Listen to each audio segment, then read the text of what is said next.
やらねえだ勝負を決めろよあいつめちゃくちゃ速いよ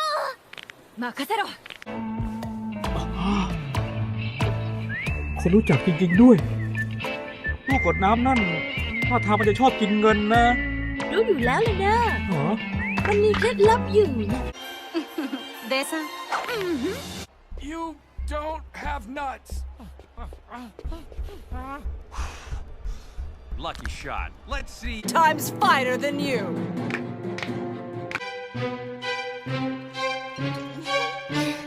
โอ้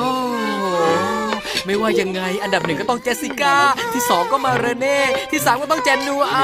ที่โหลก็ต้องเป็นรุยส์แน่นอน